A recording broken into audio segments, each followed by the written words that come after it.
Your chair for this evening is our residential political guru, Dr. Mark Garnett, a senior lecturer in the University Politics Department, and the perfect person to make sure we all get the most out of this discussions tonight. This is your big chance to grill the four candidates on what they have to offer, so we want to put them on the spot and ask them the tough questions. We'll be taking questions from the floor, and there's microphones available for you to use. If you prefer, you can write your questions on a postcard on your chair and hand it to a member of staff for Mark to read out. Alternatively, you can ask your questions via Twitter by using the hashtag #LUGE. As elected student officers, we have come together to produce a student manifesto. This document lays out an alternative manifesto for the general election, with pledges specifically designed to encompass issues students and young people face and provides potential solutions to those problems. We will be calling for the local candidates and their parties to adopt these pledges and ensure that Lancaster and the region really works for students and young people. Our pledges are grouped into the key themes of education, housing, transport, jobs and employment, and health, well-being and inclusion. Before I hand over to Mark to get on with the main event, I'd just like to say this. Whatever happens in this election, it's going to have a profound effect for our generation. And that's why it's important that, more important than ever, that we all use our vote on June the 8th. As engaged individuals, we should use our enthusiasm to empower others to help them engage in the general election by casting their vote. I hope we can all leave tonight inspired, energised and hopeful for the future and ready to tell anyone who will listen that their vote can make a real difference. Mark, it's over to you.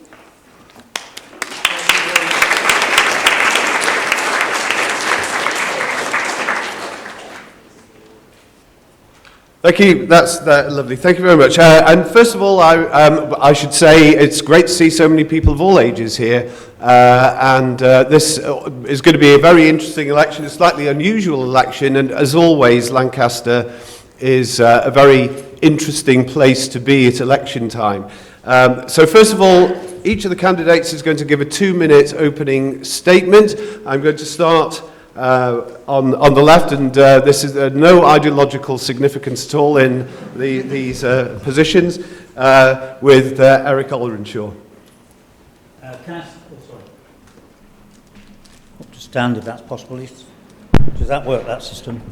Can I say, having done 3 of these debates now in 3 general elections, it's strange how I always end up speaking first.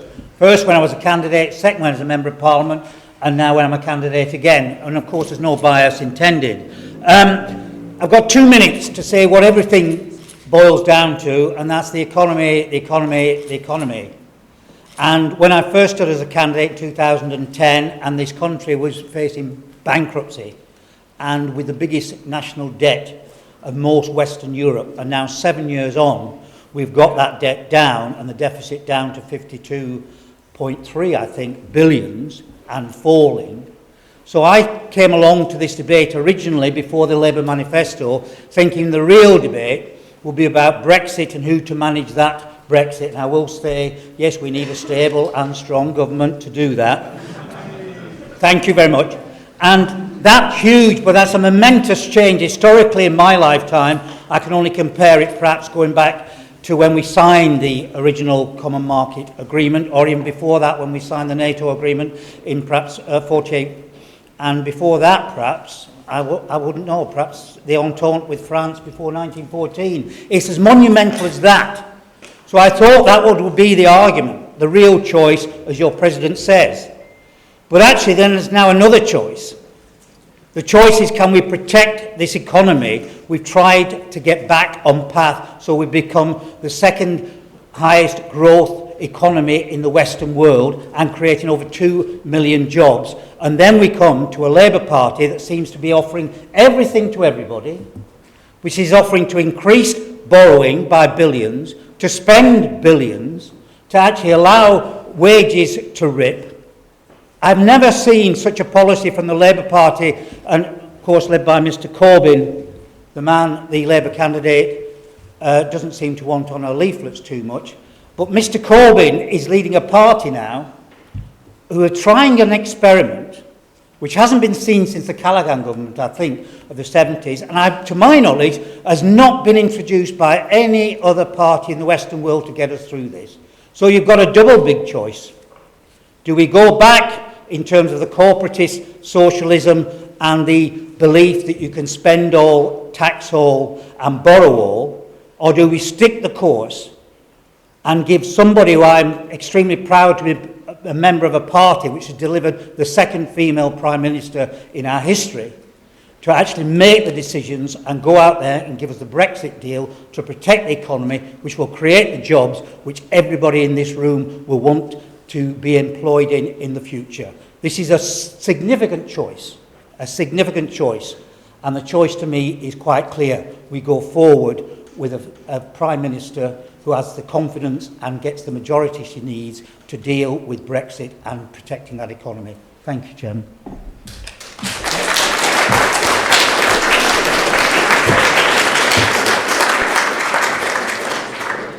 Thank you very much. Just tiptoed over the 2-minute barrier, but apologies. But no, the peroration had to be allowed.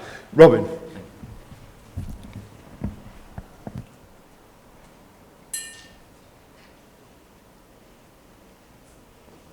Extra time for microphone.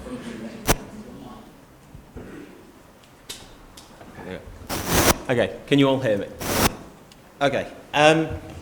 It's interesting that Eric opened with economy, economy, economy, because the Tories' hard Brexit is the sort of thing that's going to wreck our economy. Wanting to drop out, thinking that dropping out with no deal is better than staying with some sort of deal in the EU is crazy. To drop to World Trade Organization rules, where we would instantly have tariffs up against everything, against all of our imports and our exports, could be the sort of thing that will wreck our economy.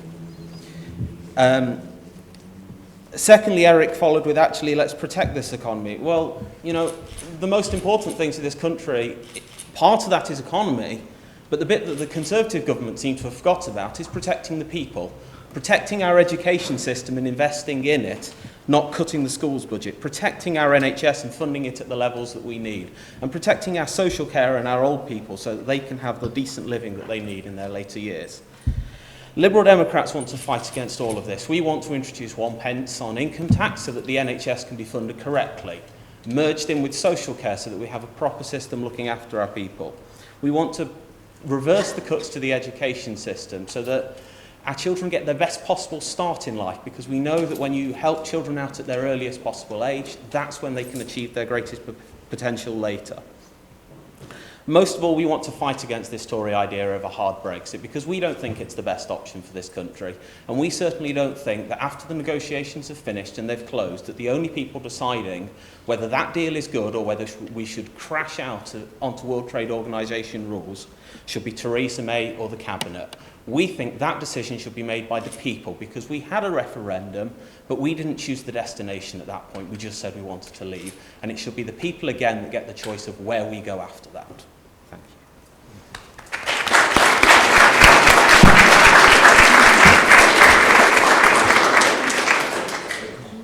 Rebecca.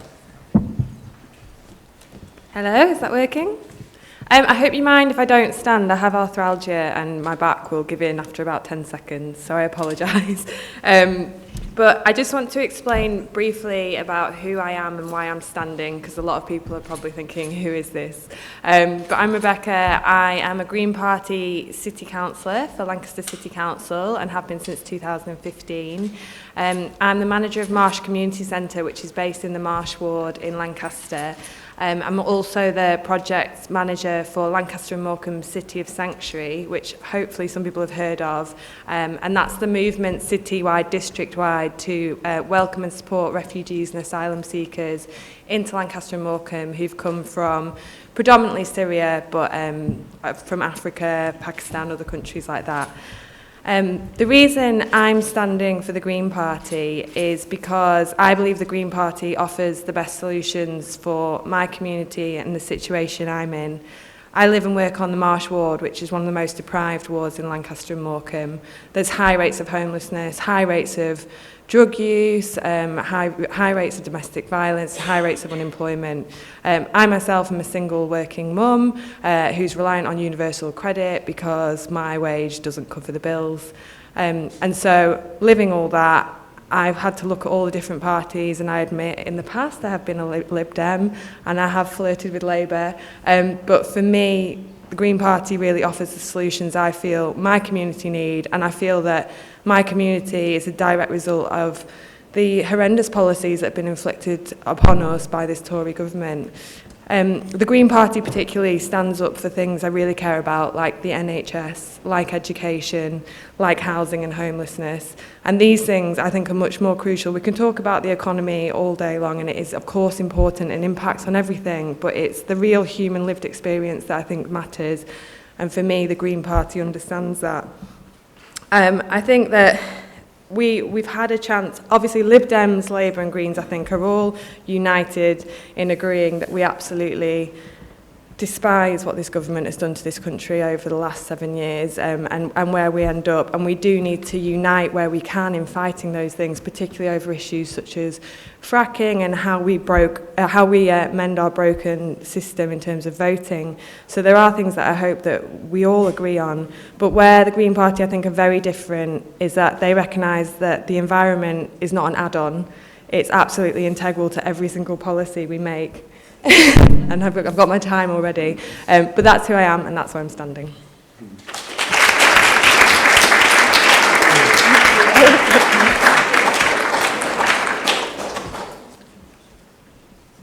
Kat. I'm Kat Smith, and I'm standing to be re-elected as a Member of Parliament here in Lancaster and Fleetwood. And perhaps like many of you in the room this evening, I got my first taste of politics as a student at Lancaster University. And the reason I got involved in politics is because I wanted to help people and make a difference in my community. And actually, over the past 2 years, I've seen our community at its best when we all came together when Storm Desmond hit the city. But sadly, I've also seen members of our community at their lowest too. Sadly, I've seen too many people at my advice surgeries who have been in food and fuel poverty. I've gone through too many packets of tissues. I've met too many students who are struggling to make ends meet and are living in poor accommodation, for example, where the landlord seems to switch the electricity off willy-nilly. But it doesn't have to be this way, because actually politics is about choices, and it's about whose side you're on. And I don't believe that anyone should be put off educating themselves because of a lack of money or a fear of debt. I don't believe that poverty is inevitable, or that we should keep extracting fossil fuels from this earth until catastrophic climate change is irreversible. I believe that we can make different choices, and we can make better choices.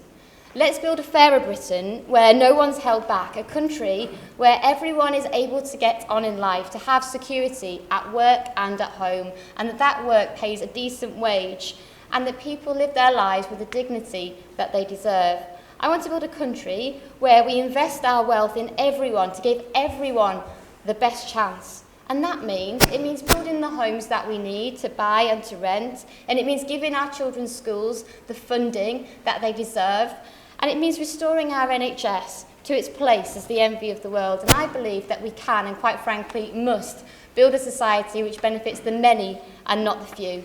So I guess the choice is yours. You can choose more of the same from the Tories, which is the rich getting richer, more children in poverty, our NHS failing, and our schools and social care in crisis. Or you can vote for change. You could vote for the Labour Party.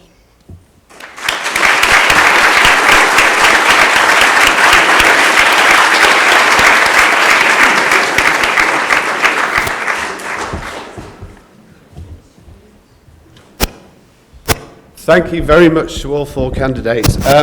It seems now we've just had an avalanche of questions, but on the first come, first served basis, a couple came in before we went on air, and the policy will be to start, the questions will be directed to the candidates in the same order that they've just done their opening statements, and then it'll vary after that. So, the first question, The Institute for Physical Studies would be more interested in the Institute for Fiscal Studies. The IFS, Institute for Fiscal Studies, says that the proposed school spending increase, I guess it's referring to the government's manifesto promise, or in fact the existing budgetary proposal, I guess, equates to a real term cut of 3% per pupil over the next Parliament.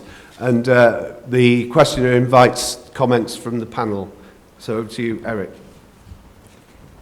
Well, can I say I'm quite pleased as an ex-teacher that in the manifesto today the government has made a commitment that no school will see a cut while it moves to the new national funding formula. And it will do this by removing the entitlement to free school meals to every primary school child, every single one of them, and balance it that way. Because when I was a Member of Parliament, a number of us were trying to work towards a national funding formula that meant that schools across the country would receive the equivalent. That when you had a situation in 2010, when some schools in London, and I used to teach in London schools, had 4 to 5 times the amount of grant given to them to schools in this area, then a number of MPs, cross-party, wanted to try and find a way that we got a national funding formula. That funding formula will take time to come in, but I'm pleased to say it's in the manifesto. There will be no cuts to existing school budgets as it gradually moves to getting a system by which you can recognise every school will be treated the same wherever they are in the country. Thank you very much. Robin, next. There have, sorry, the education budget has been increasing, but it's actually been doing it at a decrease per pupil.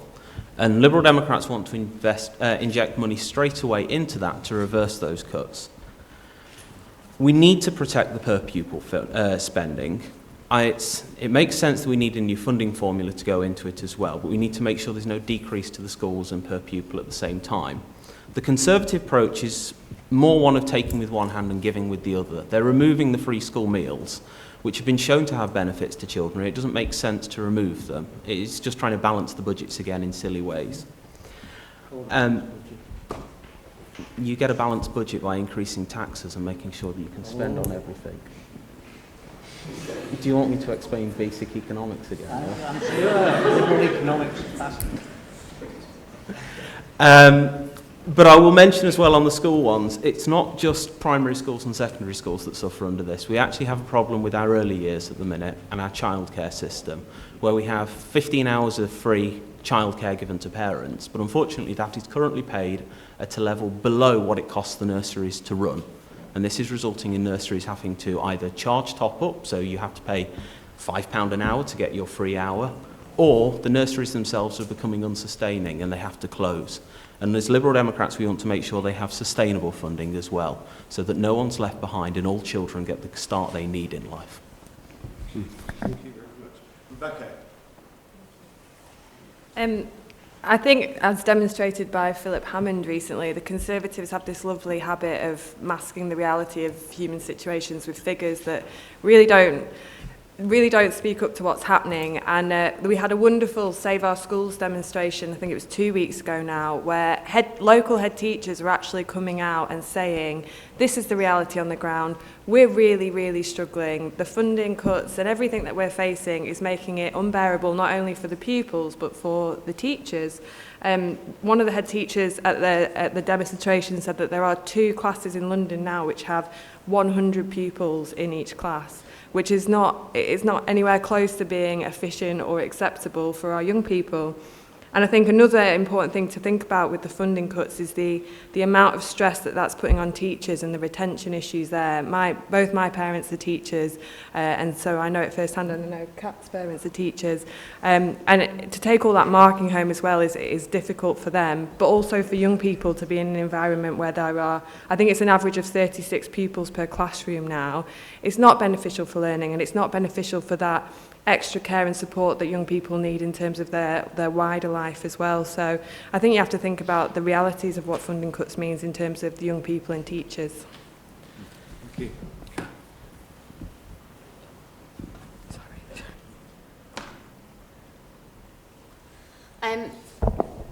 last Saturday I joined thousands of local teachers, teaching assistants, parents, school pupils and local people who were concerned in what I can quite honestly say is the largest march we've had in a lot of years going through Lancaster. And the reason that I took time out of campaigning in order to support that demonstration is because education, quite frankly, matters. And the size of the demonstration, I think, shows the strength of feeling that local people have about the level of cuts that are being proposed per pupil right across this area. Every school in Lancaster is projected to see their funding per pupil decrease going forward. And the reality is that when schools have already made plenty of difficult decisions, the cuts are likely to fall when it comes to cuts, fall on basically teachers' salaries and TAs. And that means fewer teachers in the classroom and larger class sizes. And I think people are right to be concerned and quite frankly angry about the situation because, as I said at the beginning, politics is about choices, and you can make different choices and you can make better choices, which is why I don't want to see our schools facing cuts. For instance, like Ripley School, funding cut per pupil, £619 per pupil. That's the equivalent to 22 teachers across that school. The impact that has on the breadth of curriculum that students can study is huge. So a Labour government would reverse the Conservative cuts and by using the tax paid by reversing the Tories' tax cut to the multinational companies, because it's about choice, it's about whose side you're on. And actually, as a society, I think we should be there for our young people, because kids only get one stab at going to school. You don't get to go back to school in your 20s because when you happened to be a kid, there was huge Tory cuts and there weren't enough teachers. This is their one chance at education, and I am absolutely going to fight tooth and nail to make sure that the education they get is the right education for them. And I think for the Conservative Party to say they're going to balance the books of our school budgets by stealing meals away from children sums the Tories up as far as I'm concerned.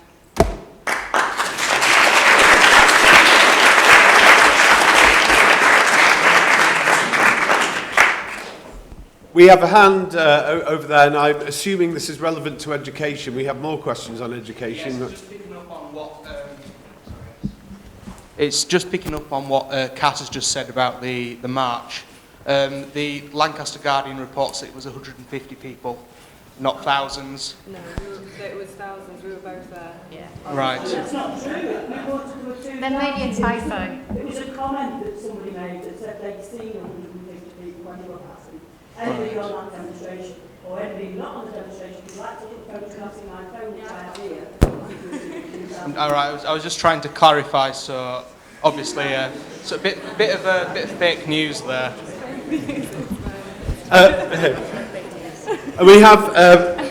We have a question. I think I'm right. Reading the writing correctly. Eugene Doherty, teacher, and in a way we've already kind of covered some of this, but there's a specific comment here about the possibility of 200 teaching jobs being lost in this area, and a challenge to the candidates to say what they would do to try to restore the funding per pupil. And perhaps that, given that that's a question that's occurred to somebody who obviously is deeply interested in the area, perhaps the candidates very briefly could talk specifically about the possibility of defending jobs in this area in education.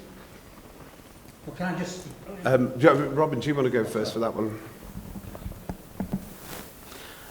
So Liberal Democrats have made it clear that we will inject £7 billion into the education system to reverse these cuts instantly, that we want to enhance the pupil premium as well to make sure that there's more funding going in, and we will make sure that no school loses out any money whilst the new national funding formula is implemented.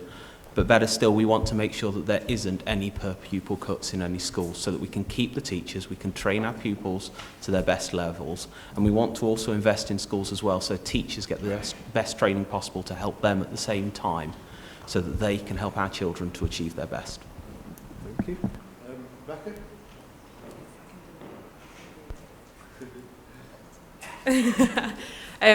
Yes, the Green Party would absolutely pledge to reinstate the funding per pupil. One of our policies is to make sure that schools are properly funded. The other thing I just want to mention is that the Green Party would return all academies and free schools to local authority control.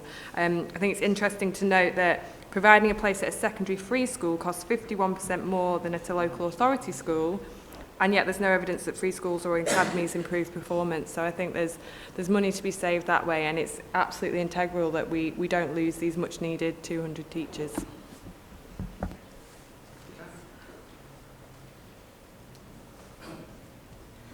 Rebecca referred slightly there to different types of schools, and of course quite a lot of money in the education budget gets pushed onto pet projects that Theresa May or may not have. But I think it's quite ironic, isn't it, that she talks about all these how important grammar schools are, and yet the girls' grammar is having a cut of £775 per pupil, and the boys' grammar is £723 per pupil. So it doesn't appear to be the existing grammar schools that this government are supporting. I think I probably answered the question slightly earlier, but the plans that Labour has in order to stop the school cuts is going to be funded from the £19.4 billion that we're raising from reversing the Conservative Party's cuts to corporation tax and by levying VAT on private school fees. Eric. That's the same corporation tax that's paying for the increase in the National Health Service and everything else you've got. In terms of school funding, can I get clear? There's been a consultation by the government in trying to find a national formula for every school. Because for years, as a teacher will know, the people I've been teaching in schools, there's been a different system in each area of the country, and different areas of the countries have been funded on a different scale. As I mentioned, as an ex-teacher from London Comprehensives, we receive 4 to 5 times the amount of money per pupil, as did many schools when I was the Member of Parliament I saw in this part of the world. So there was a move to see whether we could equalise what was going on across the country, so different governments couldn't play different games with different areas of the country. That has been consulted on. The evidence produced was that in this area, 17 schools, I think, would gain by that formula, but 27 schools, yes, would lose by that formula. That was part of a consultation. Now, today, this morning, was the Conservative manifesto in which it's announced that 8 billion extra will be put into education to ensure that no school's existing budget will be cut over the next 5 years, as that funding formula is worked out, so that we get a system by which a child in Lancaster gets the same amount of money as a child perhaps in Norfolk, as a child perhaps in London. Now that is going to be tricky and difficult, and of course some schools, I taught in social priority schools where we received extra money because of the numbers of pupils we taught with second languages, all came from various difficult backgrounds. Obviously you need to keep that in the system as well, but that's what the government's been trying to do, and it's been a consultation, and it really is difficult in these situations when the Labour Party joins a great bandwagon to create a great scare amongst parents that suddenly everything's going to collapse. Well, it's not. The funding is protected, it's in the manifesto, and the money, unlike the Labour Party money from the corporations, unless, I wish we could talk later on about this corporation tax and who's going to pay this extra tax, because it's going to be you and me and the rest of us, not businesses, by the way. But the present Conservative proposal is those funding will be protected. So could we put that to bed now? Thank you. Thank you all very much. I mean, an absolute flood of questions, and there's one more on. There's a couple more on education, and if we can have time later, we'll return to one about apprenticeships, which is very interesting. But this one perhaps is more relevant to a large proportion of the audience, and it's directed specifically to Kat, and I think that it's a challenge about Labour policy. So I'll raise it, given it's the only one about student tuition fees that I've received. This question is, Labour has announced plans to abolish tuition fees if elected. What does that mean for those of us who have already paid £9,000 a year for 3 years? Are we to be lumped with debt because we were unlucky enough to go through under this system, while those in the future who will go on to earn more because of university education will get the tuition for free? This feels to be questioner potentially or profoundly unfair. Well, shall I begin by declaring an interest? I'm still paying back my student debts as well, so I'll declare my interest before answering the question on that one. Regarding the removing of university tuition fees and restoring maintenance grants, the entire cost of that is £11.2 billion. It's in our fully funded manifesto, which comes with an accompanying document where you can see column by column each of our pledges, how much they cost and exactly how we're raising the money. And that's, I think it's important to talk about education for life. You're at university now, but there's no reason why you won't be accessing education and training throughout your life as well. But if you're graduating, which is now currently the average student debt obviously being £44,000, that's a huge disincentive currently to studying maybe 10, 15, 20 years down the line and retraining, because actually that is the future. Our generation will probably have to retrain and find many different jobs going forward as the economy changes. We're living in a fast-changing world, and we really need to be flexible. And in order to access that education, people should not be put off by an inability to pay or a fear of debt. And that is what I fear is happening, because last year we saw the largest dip in university applications in 30 years because fees have got too high. I think it's right that education and training should be free for people, because when they are educated, or whether or not they're trained, perhaps as a nurse, they go on to benefit the rest of society, and we all benefit from living in a society which is both well educated and reaches its full potential. Would any of the other candidates like to... I'm sorry to whoever asked the question, because clearly Labour haven't got an answer to what's going to happen or when it's going to come in. But can I also just want to comment that actually there's nothing free, as you know and I know.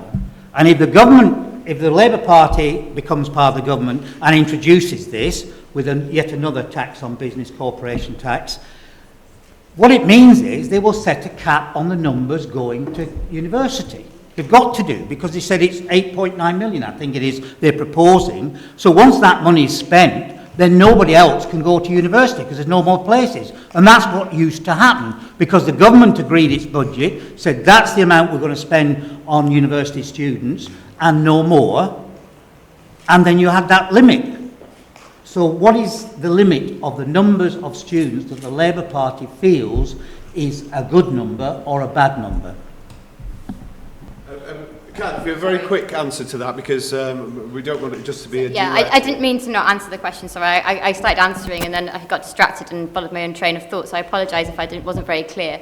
I mean, what I was saying is that the money that's allocated is that future students do not pay fees, and you, like I, will probably continue paying back our student loans. And you know what, that does suck, I admit that. But you know what? It means that further down the line, if in 15, 20 years' time, any one of us wants to go and do another degree, that we don't have to worry about the fact we're still paying back other student loans and then have to get another student loan on top of that. Because I meet so many students in Lancaster who have done one degree and then they've gone into the world of work for a while and then they realise that they want to study something else and feel completely unable to do so because of the levels of debt that they have. Regarding Eric's question, there are different ways of learning, and I think that in many ways we have a very traditional idea about going off to university, and there are different ways of training, there are different kinds of ways of learning in terms of apprenticeships, and we need to think a little bit broader than the traditional 3 years away from home, living in halls of residence, doing an undergraduate degree. We need to invest in adult education in this country, because quite frankly there is very little provision left now after 7 years of Tory cuts if you're an adult and you want to access education, because there is other ways of educating yourself other than going to university, and they should be valued too. Lovely, thank you very much. We've got a couple of hands, but we have to be quite brief. We've got so many subjects to cover. This is to Kat and Eric, and I'm going to make it balanced. So to Kat, why do you think that all taxpayers deserve to fund education places for us as students who are going to benefit through higher wages for the rest of our lives? And to Eric, why do you think that students deserve to be saddled with debt just for wanting to improve their lives and improve society through a degree?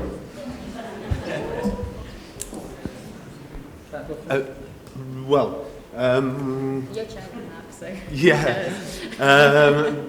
Rebecca, would you like to start? No, it wasn't to me. Sorry, I'm looking at the questions here. So the chair is... When they didn't want an answer. Well, my worry is I don't want it to really to become a kind of a duet, but... I'm not singing. I agree, Kat. Bigger, we agree on something. With all due respect, you didn't really answer the point of what we do about if you have government funded places. How you cope with the cap numbers with that? You will be limiting yourself. You didn't really address that, or what? You asked you what would be sort of how many people you want. So in terms of that, my understanding is that we currently have the funding to maintain the current levels of university attendance that we currently have. Obviously that was something that would be reviewed and monitored as it went through. And to answer the gentleman's question about why should all taxpayers pay for university education, because frankly all taxpayers benefit from living in a society with an educated population. Well, thank you very much for that. As I say, the Chair's job has been made impossible by the huge volume of questions being asked, which is wonderful for everyone, apart from the Chair. One about the National Health Service, and again, some of these questions are loaded in the phrasing, and I'll just read them out as written. The National Health Service is being run into the ground with insufficient funding and unsafe working conditions for already overworked staff. What would you do to prevent privatisation and protect this important institution that millions rely upon? Rebecca's turn to start.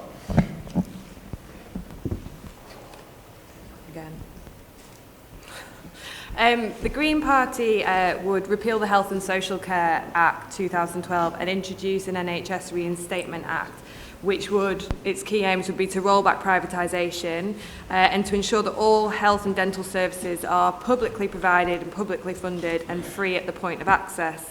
Caroline Lucas presented a bill to Parliament in March 2015 to this effect, and pretty much hardly any MPs attended from any other party, which is why it wasn't properly debated and properly voted on. But it is so important to the Green Party that we stand up to the for the NHS.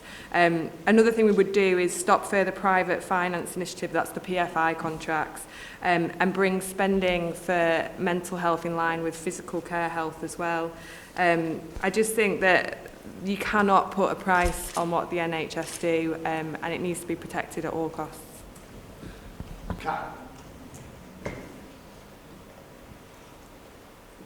I've had it with this microphone. Really have. Oh, there we go. The NHS currently is frankly in crisis, and I think anyone who's turned up at the RLI A&E on a Saturday night realises, well, any time of day, frankly, that our NHS is overstretched. Our NHS staff are amazing people and they work really hard, but quite frankly, they aren't given the resources to be able to do the job that they want to do. And to say the NHS hasn't been given the resources it needs became very apparent last week when we realised that the entire NHS seemed to have collapsed under a cyber attack because the government had not allocated the funds in order to make sure that the cyber security within the NHS was up to scratch, and who knew that XP was still being used anyway. The Labour Party's policies on the NHS is, well, first of all, we need to give our NHS staff a pay rise.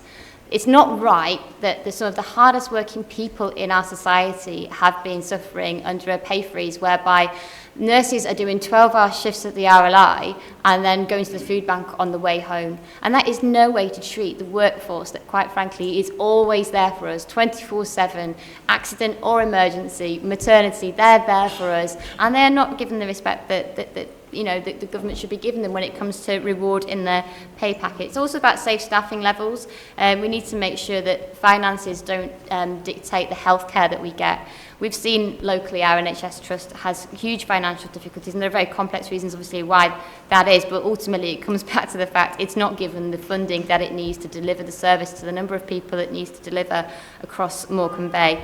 And if we want to talk about nursing, let's talk about the fact that we have a shortage of nurses in this country, and we've just the government has just introduced fees for student nurses. Now, the University of Cumbria has a nursing course, and it has always been oversubscribed, and this year it is undersubscribed. So that is an example of a fear of debt putting people off going into a career in nursing. So I don't think that under this government, the NHS will get the nursing staff it needs going forward. So we need to make sure that our nurses are not put off by fear of debt to do training, and that when our NHS staff are working, that they're given a decent pay for the work that they do.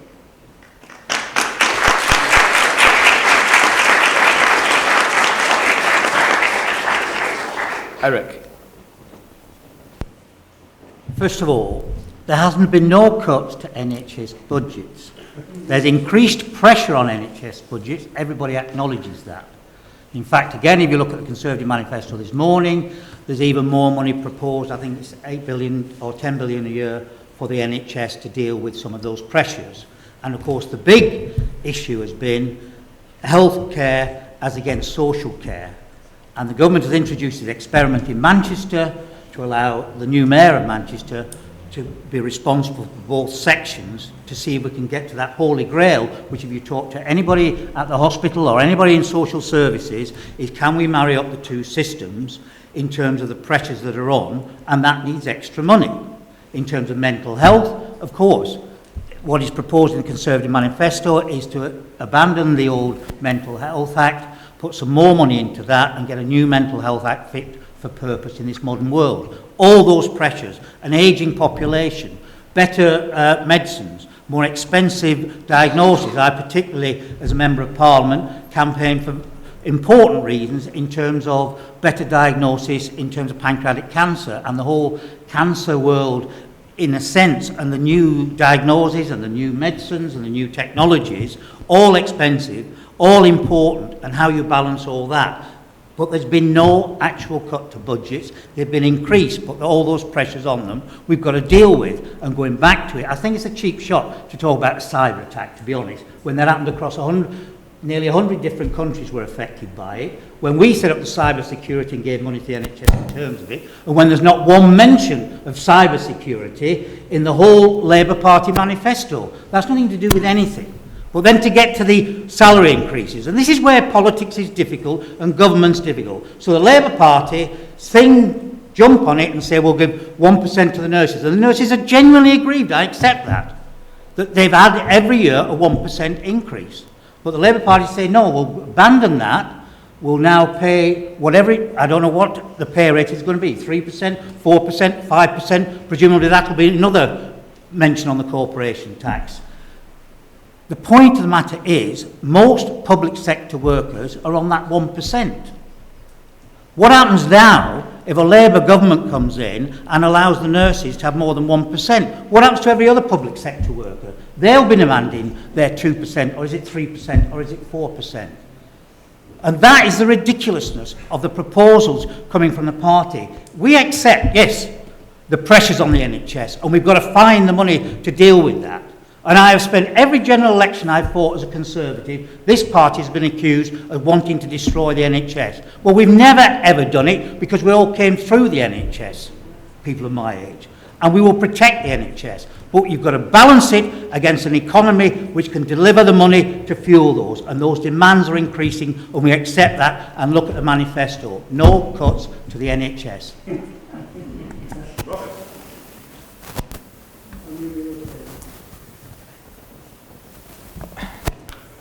Okay, I'll start with one. I don't think it was entirely a cheap shot from CAP that the cyber attacks on the NHS were banned, considering the suggestions appear to be that it was the current Prime Minister when in the Home Office that denied them the increase in funding to upgrade the security services to the computers and moved them away from Windows XP.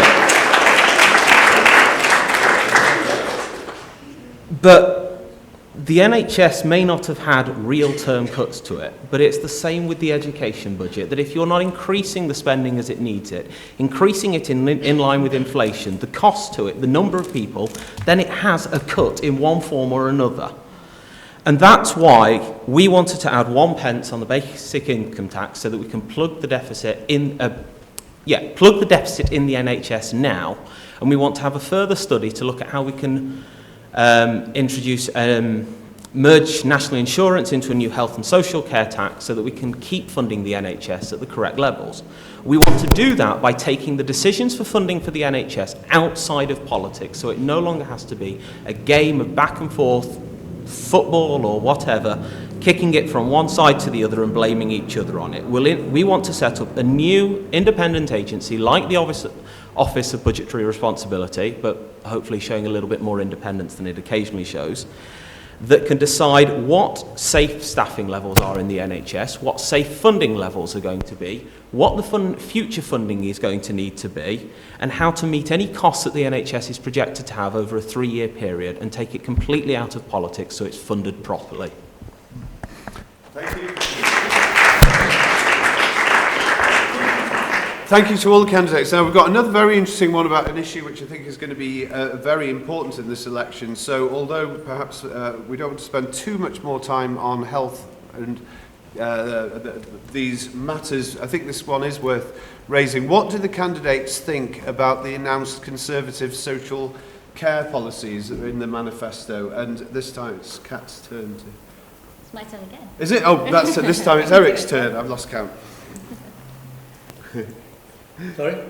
Is it Eric's turn to start? Yeah. Is it? Well, hang on. Yes, I think, yeah, it is Eric's turn. Well, obviously, I think they're wonderful. They're announcing the Conservative manifesto. They must be right. As I said before, the key for me and the key holy grail in all the health and social care matters is can we get the two systems, which are at the present controlled by totally different areas, local government controlling social services, the NHS controlling health, hospitals and doctors and so on. And every doctor will tell you, and anybody who's reached my age who's got elderly parents will also tell you, that one of the key issues for hospitals is elderly people with living longer and has the minor fall, whatever it is, goes into hospital, and then the care system the social care system outside it is not there, or is not good enough to react quickly enough, because the two systems are controlled by two separate authorities. We tried this pilot in Manchester to see if it can be brought together without an horrendous upheaval of administration. But in terms of paying for social care, this has been talked about now for years and years and years. And we've got to make a decision about it. And the decision the government's reached at the present moment, a local authority, if your parents or relatives are put into a care home, a local authority can seize all the money down to and leave you with 23,000. And many of us have seen this instance of people being forced to sell their properties and all the rest of it.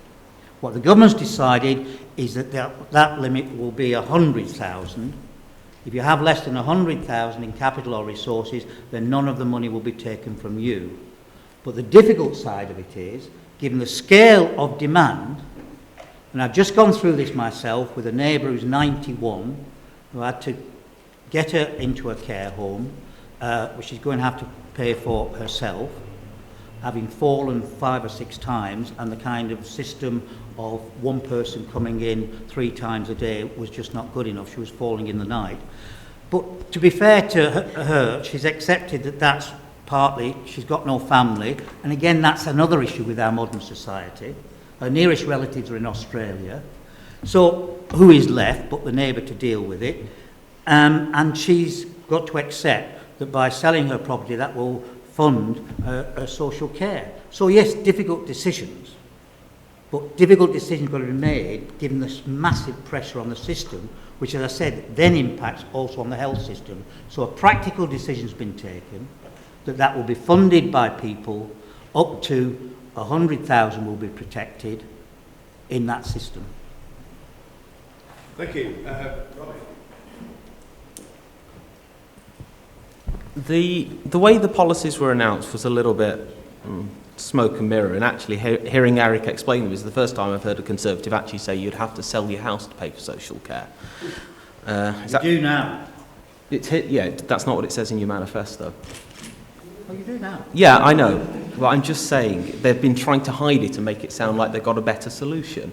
At the end of the day, what we're going to end up with is those that can afford the full cost of their care paying it.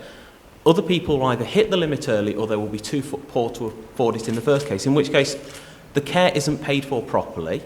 It's going to have to come out of general taxation, and it would be better off if it came out of general taxation to begin with by having a properly funded NHS and social care system. And that's what we've been proposing to do, so that it's, the money is there to begin with, and we're not taking it off people at the last stage in life when they might be trying to save a little bit of money just for their children to get by as life gets harder. 100,000. Thank you. Rebecca.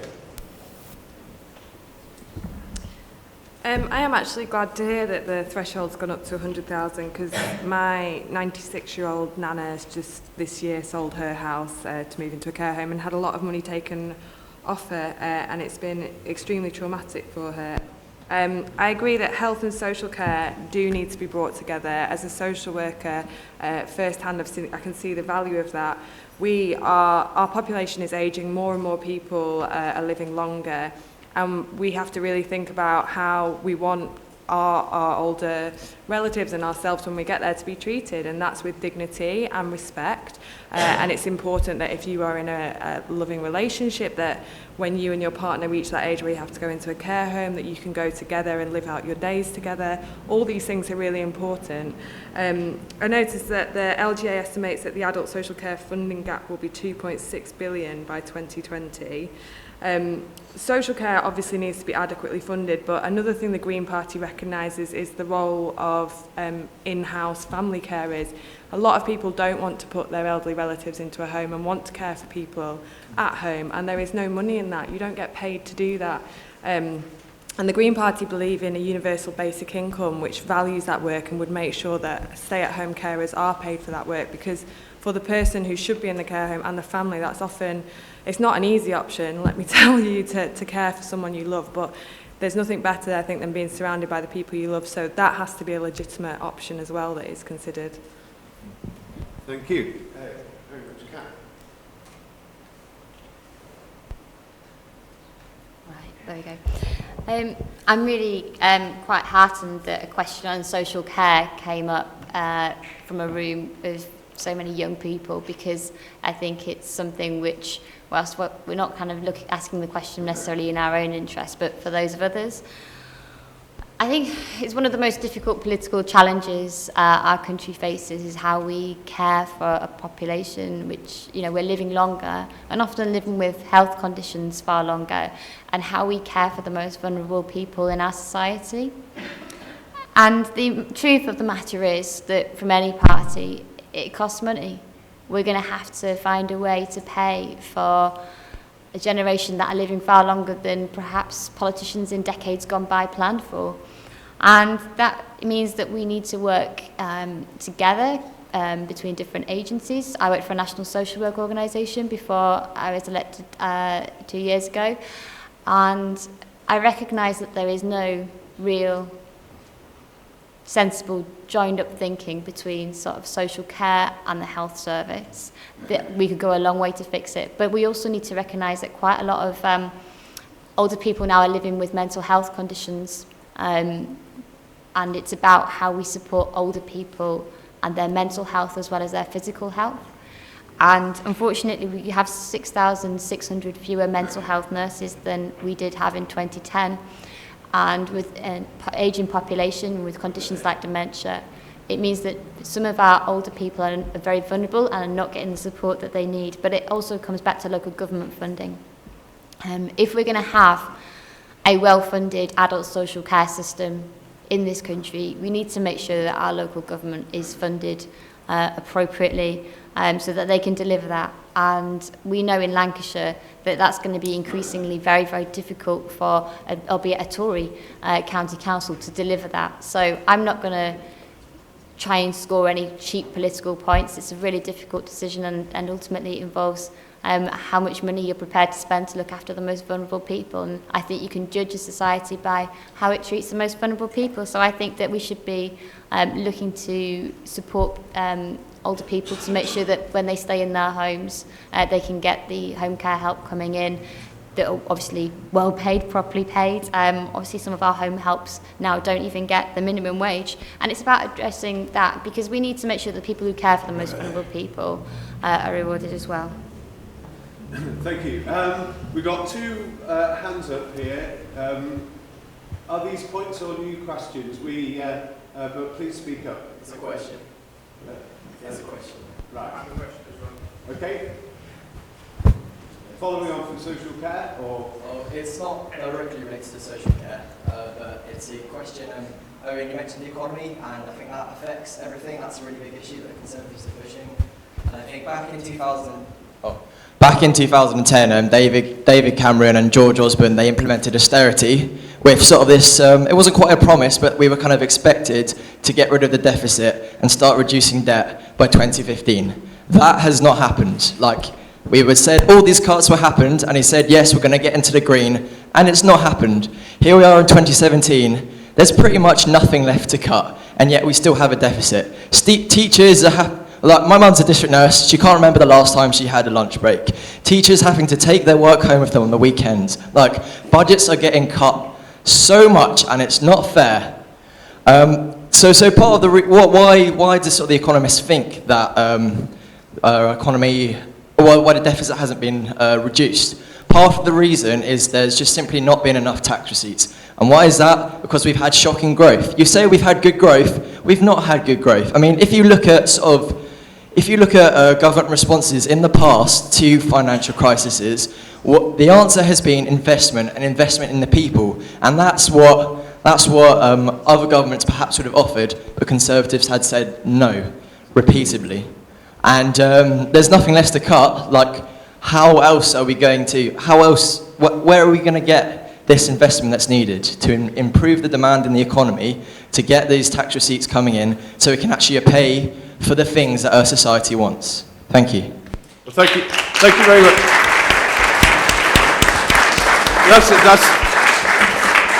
That's an enormously big question. We've got some questions on the economy. I'll try to weave them all together. The other question... I was on the NHS.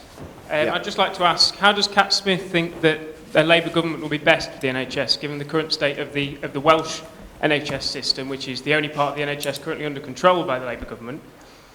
It's in tatters. Ambulance time targets have been dropped completely, other than the top 10% of life-threatening calls. A view down corridors of elderly people waiting up to 24 hours with their coats as pillows is not uncommon in some hospitals, such as the Royal Glamorgan. How does she think that the Labour government would be the best thing for the NHS? I think many of the things you've just described in Wales, I can verifiably say are happening around Lancaster and Morecambe area as well. So. I've been to many NHS hospitals in this country, in England, and they are in no state similar to the state of the hospitals in Wales. And I just don't see how you could think that the same people in control of those hospitals could control our hospitals and our NHS system better than the current government is. Okay, Rebecca, we want to make a quick point to that one. Sorry, I just have to disagree with that, because I just had kids and I had to call an ambulance for my 5-week-old baby, and they have to get the ambulances from Kendal now because they're so overstretched. So we had to wait for an ambulance to come from Kendal to come back. That's happened twice. Our local hospital is severely overstretched. I've spent a lot of time there since giving birth, and to say that there's nothing comparable, I just can't stand for that. Sorry.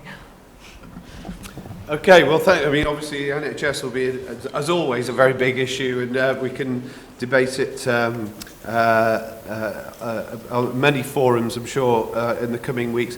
I want to just move on to the economy, and I've got several questions about the economy. Had a very eloquent intervention about the deficit. Perhaps the most popular question seems to be about social inequality, and one particular question: this year the most wealthy 1,000 people increased their wealth by 82.5 billion, according to the questionnaire.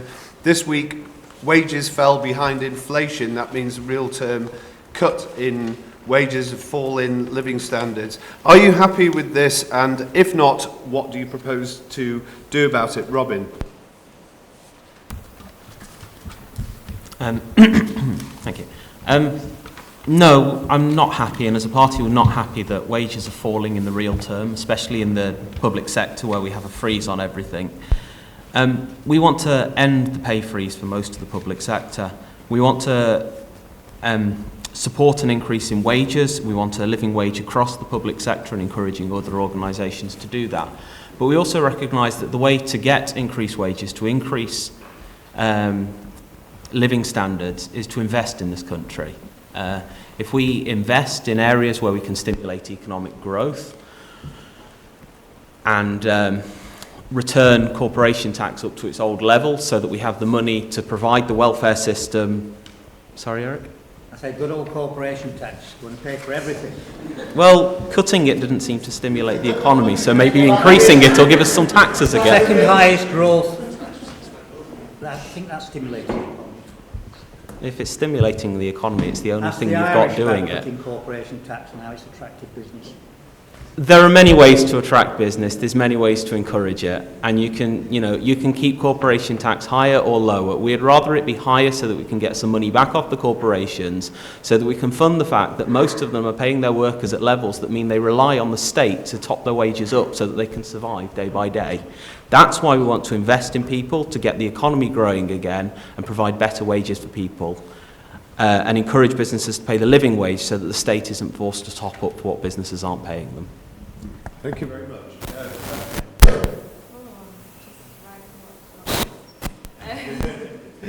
You can say what he just said. No, that's not what I'm going to say. The Green Party are obviously not a fan of the mass inequality in this country. I think the effects of inequality are sometimes unseen. I used to work with gangs in London, and it was the mass inequality, particularly in the borough of Westminster, which led to really high rates of gang crime and a kind of innate sense of anger and injustice. And I do believe it was one of the leading contributions to the London riots that we saw several years ago. So tackling equality is not just financial, but it affects all aspects of society. The Green Party believe in a progressive taxation system. I know that Labour's manifesto recently said that they would start taxing people from £80,000 upwards, which I think is a great thing, but the Greens would lower that base even more and make sure that we're spreading the cost to bring in more income. We'd also scrap universal credit, which I know is an issue affecting a lot of people, particularly in this constituency, and replace it with universal basic income, which for those of you who don't know, I'm sure everyone in this room does because they're very highly politically educated, but it's the idea that everyone receives a monthly income no matter what. It's not based on needs. It's not like the current benefit system where you are tested, and that would ensure that there is a basic rate of equality, that people can afford housing, they can afford the basics, and they can pursue things that are not necessarily valued financially otherwise, such as being a stay-at-home parent and not having to worry about childcare. Having a universal basic income which values you for being a person would drastically go a long way to tackle inequality. Thank you very much. Kat? The young man at the back who sort of triggered the sort of move on to talk about the economy, if I could paraphrase, you're basically saying that austerity ain't working, but it sure is hurting. And I think that would pretty much sum up my views on where we are currently with the economy, because real wages are not keeping up with prices. And I'm just going to go slightly off at a tangent slightly, because I think that what matters in this election is what happens to Lancaster's economy. And I want to make a rather unusual move and read from the Conservative Party manifesto, if I may, on page 54, which says, this is about students, so we will tougher visa requirements for international students. We will expect students to leave the country at the end of their course, and overseas students will remain in the immigration statistics and within the scope of the government's policy to reduce annual net migration. Now, anyone who knows anything about Lancaster knows that the reason that our local economy does as well as it does is because we have two absolutely fantastic universities here in the city, and many of you are obviously students at those universities, and many of you will know that one of the real selling points of Lancaster University in particular is that it attracts students from around the globe to come and study here in Lancaster, and they come here and they spend their money here and they eat in our restaurants and they drink in our pubs, and I'm really proud of that. It makes Lancaster a fantastic place to live, but it's also blooming good for our economy. And what the Tory Party manifesto says on page 54 is basically a stranglehold on the Lancaster economy and on the university's entire model of operating itself. Thank you very much. Eric? I think I've got a number of questions to answer. In terms of the deficit at the back, if you look at your figures, we've managed to reduce the deficit by 2/3. Yes, there was a commitment, but because of the balance and because of the nature of austerity and trying to put extra money into education, extra money into the NHS, that deadline was extended. And strangely enough, in our present manifesto, we've said we will now try and get rid of the deficit, so we go back into balance and actually start making some extra money to pump in, but that will be a target for 2025. Compare that to the Labour Party, that's proposing over 100 billion in borrowing and increased taxation, but apparently, in the middle of all that, is going to clear the deficit in 5 years' time by 2022. That seems to me extremely strange economics. But in terms of the top rates of taxation, it's been tried.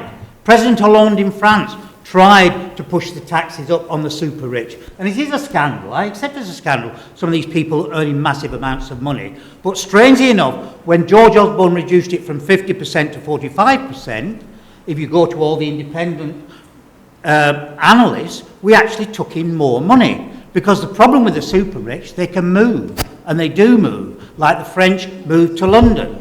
So you've got to be very, very careful about this taxation. He's thinking that the group of people, some nasty capitalists I assume, with top hats and gold sovereigns, you can keep taking money from. It doesn't work like that. Neither does the corporation tax work like that. Every tax is paid for by people. You increase corporation tax, and what happens? Businesses make decisions. They either increase their prices, they either cut the numbers they employ, they either cut the investment they're putting into new developments, or they move. Which is why the Irish have attracted huge international companies to base in Dublin because of low corporation tax. But in terms of, that's the 45%, in terms of Kat's about the international students, can I say, as a Member of Parliament, sometimes I voted against my own party. Some Members of Parliament do that. In terms of counting foreign students as part of the immigration system, I've never understood why it was done, because they're all usually temporary, and I will continue to say that and to continue to fight in Parliament this election, but that actually skews the immigration figures. Foreign students should not be part, in my personal view, of the immigration figures, and I accept the fact, the contribution that is made massively to the economy of not just Lancaster, but wider than that. But as I said, Members of Parliament, we may stand for our particular parties, but I think most of us have some part of our party's policies we perhaps don't agree with. Lovely, thank you very much. Now, have you got the same question, you two, or two different ones? Kind of leading off what was just being discussed there. Go on. Hi. My question is with a lot of companies now in the UK questioning their with companies questioning their future in post-Brexit Britain, you know, a lot of these companies are thinking about pulling out or moving overseas or redistributing, you know. So I'm saying, is it really a good idea to be raising the tax on high earners and to be reversing cuts on corporations, given this fact?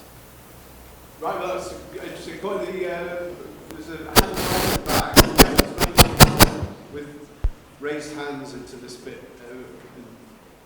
If we've got time, we can deal with the points raised. Okay.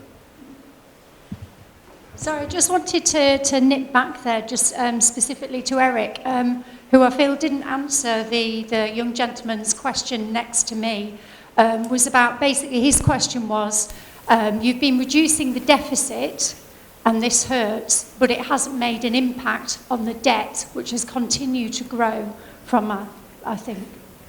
And like our economy is not growing, and we've been trying this for 7 years. It's still not growing. Why don't we try something new? But yeah, if you could answer about the debt, because all the Tories seem to talk about is reducing the deficit, but the debt has continued to grow. First of all, totally agree, the debt has continued to grow because we've had a deficit.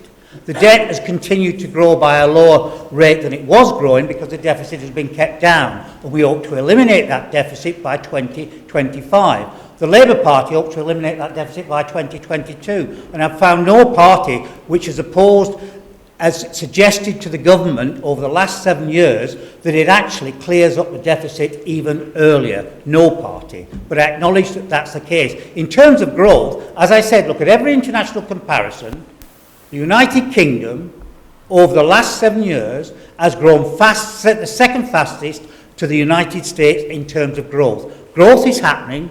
Growth is happening. Companies are there. We've got the lowest level of unemployment since the 1970s. That is growth. That is happening. A couple of hands over here. One hand. Yeah, I'm glad the discussion's moved on to the deficit now. I was just going to ask Eric, as the former joint leader of Hackney Council, what advice he has for council leaders across the country facing centrally imposed cuts to their budgets of upwards of 62%.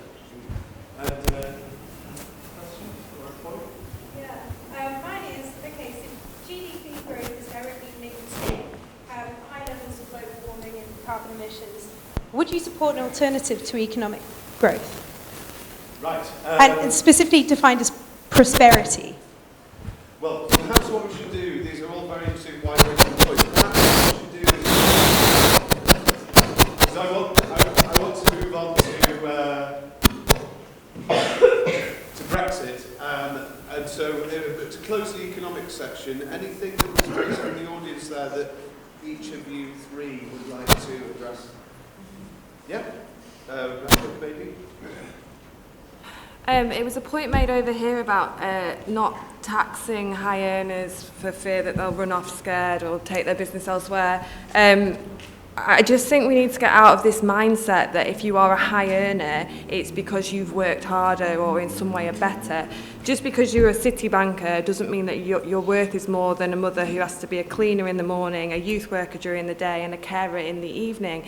You have worked hard as a city banker, there's no denying that, but the majority of that is luck. You were born into an environment in which you were able to go to university, you were probably able to do an unpaid internship, and there you are reaping the rewards. It should be seen as a privilege to be able to contribute to providing a good health service, a good social care service for other people who are contributing just as much, if not more, to society than you, but just haven't been fortunate enough to land in a job that pays as well as banking or anything else. So I just can't stand that mindset, sorry. Well, I think the Bank of England figures that have come out this week say, oh, they can tell you everything you need. I'm not touching anything. I have no idea why it's making that noise. There's no doubt that whatever the Tories are doing with the economy, it sure ain't working.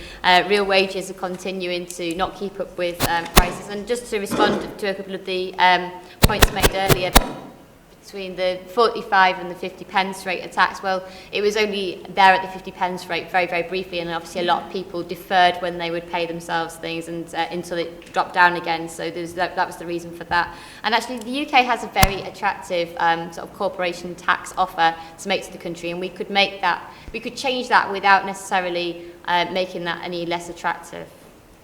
Robin, anything to say in response to these comments? Yes, just briefly to follow up on Kat's last point, actually.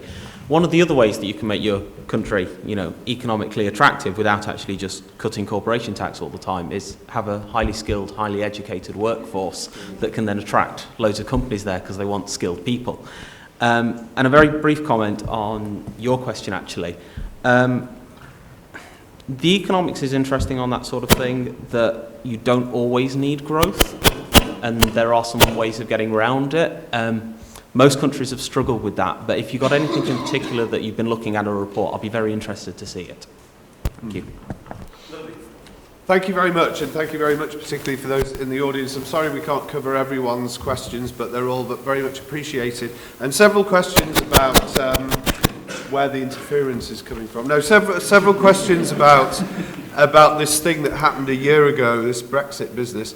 And perhaps to a kind of representative one to ask, starting with Rebecca, how are you going to make Britain an attractive place for young people after Brexit, as most of them didn't want it? And I suppose that could be a question which equally you might want to address in terms of your own view about whether Brexit was a good idea or not. Brexit. Where do we begin? The Green Party it's probably the only thing that Green Party and UKIP agreed on was that the referendum should go ahead. We did believe that there needed to be a referendum on the EU and that reform needs to take place. I will put my cards on the table. I'm very against leaving the EU. The Green Party, however, our policy is to have a ratification referendum. So once the government set out the details of what they want from this Brexit deal, I know a lot of people are getting tired of having to go to the polling booths, but we should be able to vote upon that, and we would include 16 to 18-year-olds in that vote as well. And then I think we do have to respect that decision because that's how democracy works. But either way, with Brexit, the Green Party want to push for the rights of young people to continue to live, work and study in the EU and ensure that it's guaranteed. I think it's so important that people still have that opportunity to travel and study abroad. It makes you, I think it makes you a better person, it gives you better experiences, and that's something Caroline Lucas particularly is fighting hard for. Thank you. Kat? I campaigned and voted for Remain here in Lancaster. I stood out on the street, handed out leaflets, I had door-knock people, tried to persuade them to go and vote Remain.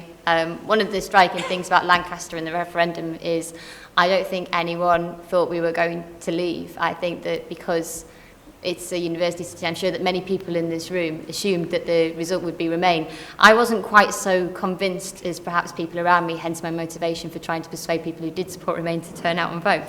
But I accept the result of the referendum. I voted to have the referendum, and therefore I respect the fact that we will have to leave the European Union. But how we leave the European Union is really the question that we're answering now. And I think it has to be about how we work closely with our European neighbours and collaborate on important issues. I mean, obviously education and maintaining membership of things like Horizon 2020 and Erasmus are important parts of how, as a university city, we maintain those links with our European brothers and sisters that have benefited our city so much over the years. But we also need to have collaboration in terms of security and research, medicine, technology, arts. There's so many different aspects that we need to maintain, but also the structural funding that we get from the European Union really benefits us here in Lancashire. We were getting over £200 million structural funding in Lancashire between 2014 and 2020. And my party is committing to honour that because that's the kind of money that we get, because it's to try and make our country a more balanced and fairer place. And actually, we're not London and the South East, and we've really benefited as the North West of European Union membership over the years. In terms of EU citizens currently living in the UK, I think it is wrong of the current government to have not given reassurances and guarantees to EU citizens living here. Obviously, of the 1.2 million UK citizens living in EU countries as well, would quite like some reassurance on that. And I'm sure that there's some follow-up questions on Brexit, but I think that's probably my broad brush approach to the question. Thank you. Eric? Well, clearly, it's the biggest decision makes this election, as the President said and everybody else has said, one of those important. Every general election clearly is important, but this will stand out historically. As I said, I think, you know, the nearest example I can get is even signing the original Treaty of Rome, I think, was not as big as the move this country's decided to do. And whatever you think, whatever way you voted, the referendum was held, and we are a democracy. And this constituency was terribly split. If you took the vote in Fleetwood, the vote would be completely different. The vast majority of people in Fleetwood voted to come out because they'd seen what had been their fishing industry destroyed, as they saw it, by Europe. And the town, actually, the heart was lifted out of that town. So they voted to come out. And that, you can see that pattern across the country. Really difficult. But let's get beyond that then. We're in this situation. We've got to make the best of it. And actually, you know, going back to your question about growth and so on, you know, I'm not just thinking that growth is everything and the economy is just every single thing. Clearly, people relate to this country because it's quite a civilised place and people like basing here and find this country a decent place to live and work and be educated in. And those are big attractions. We need to maintain that. But in terms of Brexit, what we will need is really hard negotiation. That's why we are saying from our party the Prime Minister needs a majority. She needs a majority so that ministers can get on with negotiating and will not be called back every single night to votes being pushed by Labour or by the Scottish Nationalists or indeed by the Liberals, what's left of them, to actually compel ministers to spend their time in the chamber rather than in their time negotiating. That's a practical point. That's a practical point. The other practical point is you don't show your hand before you go into negotiation. And Kat said quite rightly, we want, and it's in the Tory manifesto like everybody else is, to protect the rights of Europeans who are working here and have established themselves here. But we're not going to sign up to that now, like the Labour Party has, until the Europeans guarantee the same rights to British people working and living in Europe, and they haven't done that. So right away, we go into negotiations from the Labour Party and they've given a card away. This is going to be tough. We're going to be negotiating 27 separate countries. I do actually believe this country is big enough and has a better history to be able to deal with that from the past, and that other countries are already queuing up, funnily enough. It's not all, that. The other countries are queuing up to do trade deals with us when we come out of them. So there's huge opportunities here. The sun comes up every day. It's not the end of the world we're coming out of Europe. It is the beginning of something different, certainly. And it's something that will affect your lives and my lives and everybody else's lives. And that's why I say this is a different election. Give this Prime Minister the ability to go in there and negotiate with a strong hand. That's what this election is about. And that's what I'm asking you to do. Thank you.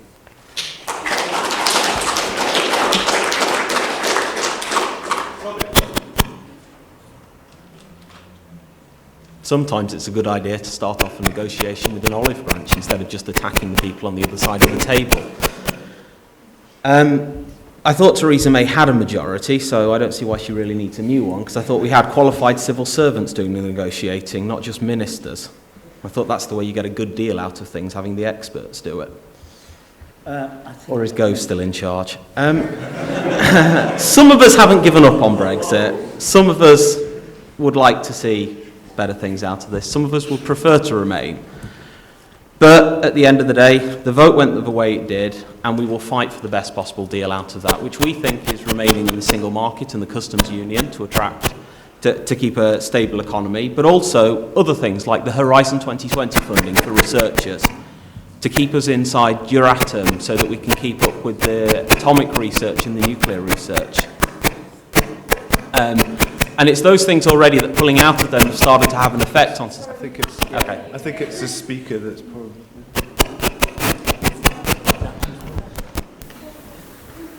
No, because it happens all the time. Just that one.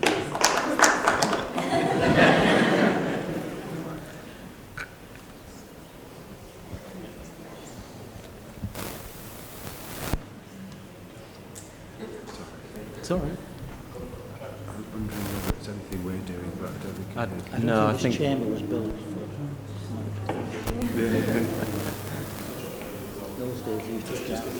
Try again. Okay. Is that better? Yes. Okay. So pulling out of some of the big European research collaborations together, pulling out of the European Union is already having an effect on researchers. I've lost colleagues at the university already because they either, their research has dried up and they've had to go to, research funding has dried up, so they've had to go to other countries, which means we're losing those great lecturers and professors that can give our students a world-class and world-leading education. And we need to find ways to mitigate that loss in research funding so that we can keep them and make our universities attractable for young people to come here and make our universities attractable for young people to stay here and do research. At the same time, we need to protect our economy and make sure that we have full employment in a good society where we can actually earn a good wage and keep people here. Thank you. Lovely. So we have a question here. Yeah, so I've got the idea about paying that is out of 650 constituencies and the main concern was fishing. Now people voted for Brexit for so many reasons. So how can we quell everyone's concerns when there's so many reasons people voted to remain or leave? Anyone want to respond to? This is a bit with how we've been fighting this one, that it was a very simple question, do you want to leave or not, with a very complicated answer. And the complicated answer is there are many ways to leave the European Union, there are many aspects of it which we want to leave. And that's why we think that everyone should be given a say on what is finally negotiated as the terms of leave, to make sure that the way of leaving the European Union that the government negotiates is the one that people actually wanted. And in a sense, that's what this is all about, isn't it? Because the strength of our constitution is you've got 600 plus members of parliament from all the different parts of the country, and they will be chipping in as well their bits, and of course representing a variety of interests. You know, Kat's been Member of Parliament for this district, I was Member of Parliament for this district. You've got hill farmers with particular concerns, Fleetwood fishing with particular concerns, Lancaster with this huge and successful university and its particular concerns, and you replicate that. But then there's, you know, that's what the system is meant to be. As a constituency MP, you put your two penneth in, and sometimes, as I mentioned before on other issues, you actually end up voting against your own party.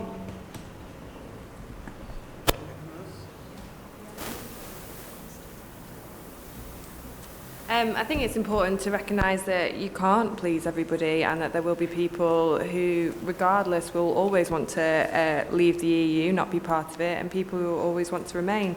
I think there are people who have genuine concerns like the fishing. I understand, because that relates to the EU, why they may have wanted to leave the EU, but the whole EU referendum was hijacked by this debate about immigration, which was really very much nothing to do with the EU. The EU and its involvement with Britain is highly complex. I studied politics at uni, and I'm not ashamed to say that I don't understand half of the bureaucracy that goes on in the EU.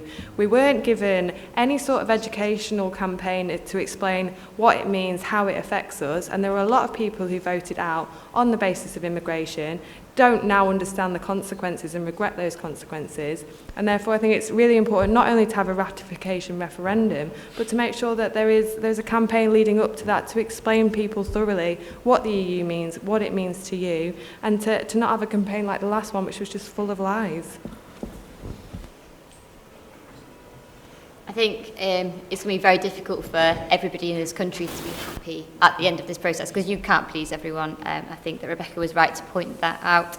And if there's one lesson you can learn about this, is don't call a referendum to appease your backbenchers. Don't put the country's future on the line just for a bit of trouble with your backbenchers. And if you do that, then at least have a plan for both outcomes of a referendum. Lovely, thank you. One more?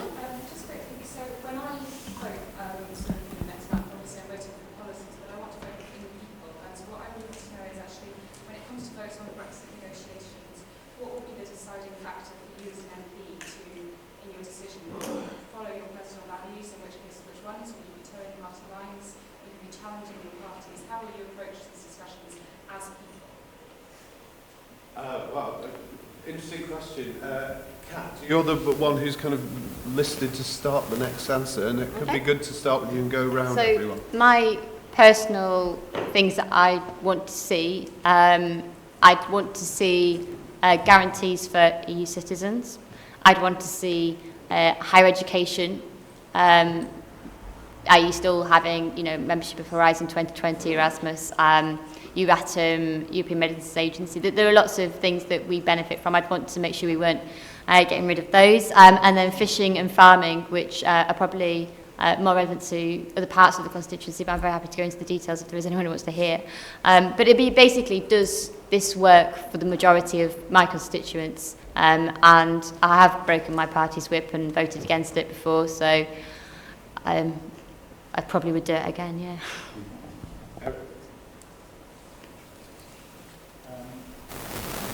I think I'm part of the game. For me, if I was Member of Parliament constituency, I said it's getting those balances right. Fleetwood is a huge priority in this, and the restoration of the ability to control our own fishing waters, and that then combines obviously with environmental concerns about overfishing, and trying to balance that is a significant thing. The farming community, of course, who've relied on a different system of subsidy from the EU, that needs to be protected, and again that's balanced with environmental concerns. When I was in Parliament, member of a hill farmers group, and trying to get into a system where some of the grants that were going to them were also to protect the flora and fauna of the hills we have, which are based around those kind of farmers. And then again, as I said, in terms of Lancaster University, there's a whole plethora of things when you think about it. So any MP who's elected is going to spend their time, I think, receiving massive amounts of communication from all kinds of different groups and trying to balance that. And as Kat said, and I've done the same in my past, if it comes to the point that something that is damaging, in my view, critically damaging to a large section of this community, then as before, I am prepared to stand up and vote against my party. But I think that will probably cover a lot of MPs, to be honest, to be fair to them. Thank you. Again, with this, I think the problem is that it would be hard to, as Rebecca and Kat both said, you can't please everyone, which means you have the problem of trying to decide what's most important for all of your constituents, and this is a very complicated issue. This is why I actually think it really is better to just have a referendum again at the end of it to decide whether people are happy with the terms set out. But as a priority for me, it always would be staying in the single market, but I would have to balance that with, going round, visiting all constituents and finding out what they actually wanted. But the main one is to make sure that places like Lancaster and Fleetwood don't lose out from this, which means the levels of funding that they receive from the EU have to remain from central government. We have to find ways to balance the loss of research funding and the loss of collaboration activities with other parts of the research agenda.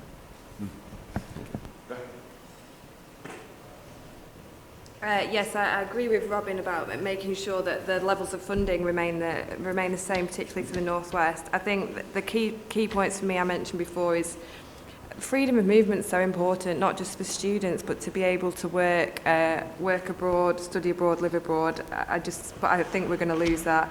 And as Eric said, we have fought for some of the environmental protections that we now have. About 30 to 40 years ago, Britain was just considered to be one of the dirtiest places in Europe, and it's been a really hard-won battle, and I'm worried that if we leave the EU, that some of these environmental protections that we have in place, which protect our beautiful countryside and our wildlife, will be taken away, so that would be a key issue for me as well.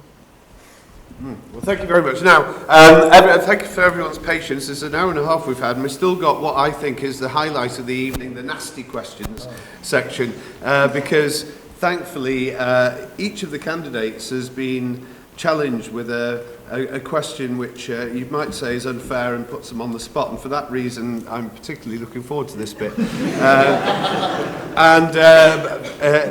The first of these questions very neatly followed on from the last bit, the Brexit thing, and it's addressed to Eric, who fortunately again he's the next into Bass, as it were. So I'll read out the question as written. Eric, given you're now backing a hard Brexit, that I think your here is the Conservative Party seems now to be backing a hard Brexit. Are you following your strong and stable leader in a sudden change from your previously expressed pro-EU beliefs? Are you in fact therefore then following her lead, doing the same thing as her, moving from pro-Remain to pro-hard Brexit? In my own defence, when the debate happened, I used to teach history, so I viewed it from an historical point of view. My honest answer is, I was then out of Parliament, watching the referendum debate. I thought, to be honest, on both sides, the arguments were terrible, in a sense. There was no look at history, there was no look at anything else. It just seemed to be, and the danger was of, one, patronising people who were voting against, and on the other side, starting to say, to frighten certain people, which actually I thought drove more people into voting against. And in terms of the other side, as you said, there was something about immigration, but that was important to a lot of people, and I will not deny it, which is why it is still in the Conservative Manifesto to reduce the levels of immigration. And one of the biggest issues for many people was the free movement of population across Europe. Many people in Britain felt was unsustainable in terms of our health system, education system and all the rest of it. And that's why some people, for those reasons, voted against. But this term hard Brexit, I don't know what it means in a sense. I don't know how, everybody seems to define it differently. The Prime Minister's been quite clear. There was a referendum, we come out. So we come out of the single market, we come out of the European Court, we come out of all that. And then we negotiate our own arrangements on all these matters. And it seems to me that it's logical that the 27 the other countries have an interest in doing a deal with us in terms of certain trade in agreements. So in that sense, it's a new beginning and a new way of trading, and that, I think, is the way forward. Now, is that a hard Brexit? because I don't know what is a hard Brexit or a soft Brexit. It will depend on the negotiating stance of the European countries just as much as it depends on the stance of the United Kingdom. Now, you remember, they're all going into negotiations. Going back to my other point, you don't reveal your hand first. You don't tell them we want to sign up to this, that, and the other straight away, because that's the bargaining points given away. You go in and try and get the best deal you can on all these different areas. Now, whether that's hard Brexit or not hard Brexit, the people of this country voted to come out of Europe, and the government must have, as I said, the ability to negotiate that without constantly turning around and being sniped at from behind, or having resolutions brought in Parliament and endless debates on Parliament. That is not a way to win through whether you want soft Brexit or hard Brexit. We just want Brexit, but we want them to move to a different relationship. And yes, geographically we're part of Europe, we're still part of NATO, we're still part of the Council of Europe, there's all kinds of other things we're still part of.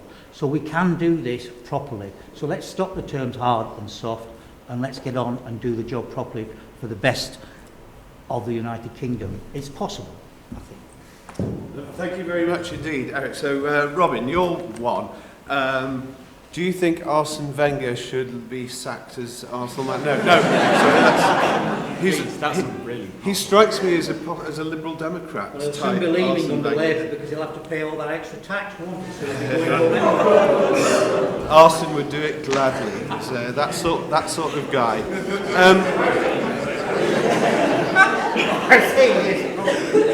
So Robin, given their leaders' confused positions on homosexuality and women's reproductive rights, what's liberal about Liberal Democrats? Writes our question. You could say what's liberal about us is that we allow a leader that can have views that differ from what he wants to enforce on other people. I'm not going to try and answer how Tim has voted on various things and why. He's made that clear, and if I try and represent it now, I will probably get it wrong. But being liberal doesn't mean that you have to believe in everything. It means that you have to accept that other people have a right to believe in those things, and you should not force your views on them. So as long as his voting never enforces his personal views on everyone else, that is still liberal. Lovely, thank you very much. Now,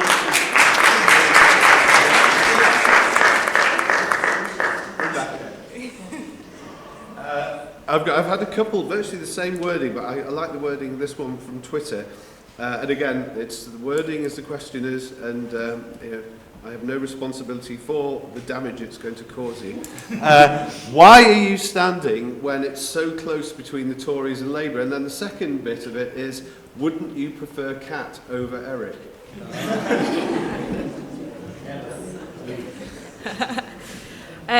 I'm going to say something that's probably not very politically wise for a Green councillor to say, but if you believe that Labour are the solution to all the problems we have at the moment, I would urge you to go out and vote for Kat. I think Kat is fantastic. She's done so much for Lancaster and Fleetwood, and I could lie and deny that, but she is brilliant, and she stands up for a lot of what I believe in, and I think she's very green-leaning in some ways.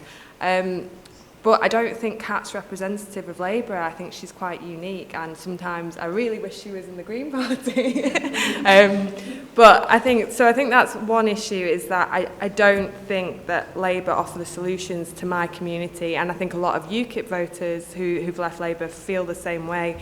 I think we're just going to go back and forwards, Tory and Labour, and be in the same problems again and again for 20, 30 years. And every election's going to be close, and are you going to ask the Green Party to stand down every time? Because if there isn't a Green Party candidate on this ballot, I won't vote Labour. I don't believe that Labour are the answer. I won't vote Tory. I just won't vote. I won't vote, and I don't think that's fair. I really passionately believe that we need a healthy planet and an equal planet, and that's what I want my children to have when they grow up, and I don't think we're taking the environmental threat seriously. and it needs to be central to everything. So I really want to fight for that, and you can call me idealistic. And people have messaged me saying they're single-handedly going to hold me responsible if the Tories get back in. By all means do. It's not my fault that Labour should have smashed this Tory government out of the water the last 7 years. They have been so dire and so horrible to vulnerable people that I don't know why. If it was a whole party of cats, they would have walked this, but they're not. There's a lot of neoliberals and people I don't agree with. So I'm standing because I really, really want to fight for what I believe in, and I don't think Lancaster and Fleetwood would have such a progressive candidate if it wasn't for the Green Party yapping at the heels of everyone. So that's why I'm here.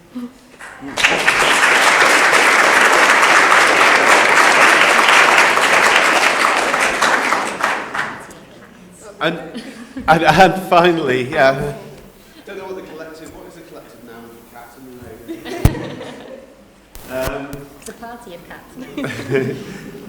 So, I think it's Kat's turn now, despite her attempts to deflect the thing onto definitions of cat. If Jeremy Corbyn loses this election, will Kat continue to back him or help Labour to move on?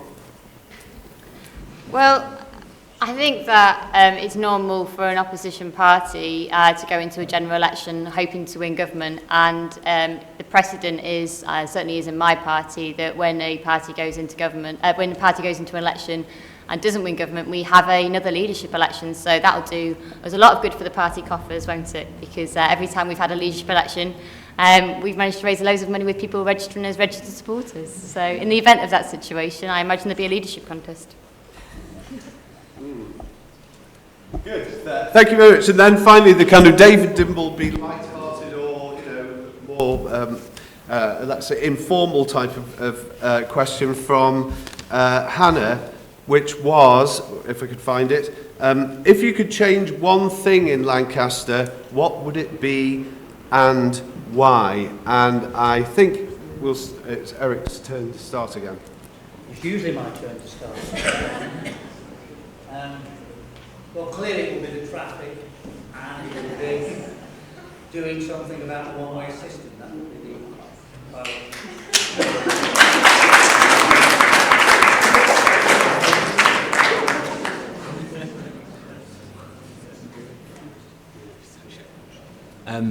Unrealistically, I'd like to just make the weather a little bit more predictable. I'm fed up with planting out vegetables to then find it rains the next day, floods them out, or goes sunny and dries them out. Realistically, I'd like to make the city better for cycling. It's very hard trying to cycle around anywhere. I cycle around with the trailer on the back of my bike, holding my 2 children. Most of the cycle paths aren't wide enough for that, and it's not the safest thing in the world, and I'd like that to be a lot better. Thank you.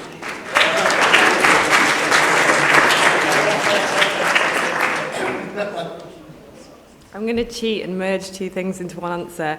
I think we really need to do something about the number of empty shops in the city centre of Lancaster. It makes me sad that how much it's declined, and I think there's a lot of options for people to do pop-up shops, and there's the supermarché lads, local lads who've used their talents as artists to create a shop, and I think we need to do more about that. But sneaking my second answer is I'd like some of those shops to be more multicultural and have a wider range of foods, because the father of my kids is Jamaican, and can he find plantain anywhere in Lancaster? It's a nightmare. Now, we've found the one place now, but I just think Lancaster would benefit from some more multiculturalism, which I think is happening. So yeah, shops and different shops.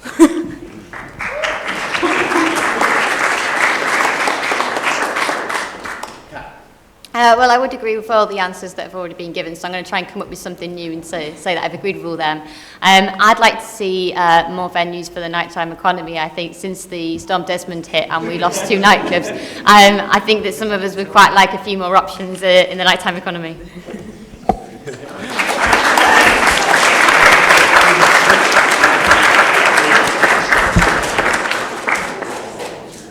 Right, well, thank you very much. I think we still kind of have another 10 minutes left, but I think that this has been an extremely useful and full discussion in which I think the candidates have shown their personalities to very good effect, and I don't think that anyone would be too unhappy if whichever of the candidates is elected, because they're clearly people of extremely high calibre. And the audience has proved itself to be exactly the same. And thank you so much for all your questions and participation. And I'm sure you're all going to vote in the election, but I hope that you also go around and use your clear enthusiasm for this subject to make sure that we have a great turnout in what is a very important election. So thank you all very much, but most of all, thank you so much to our excellent panellists who've given us such great answers to such challenging questions from the audience.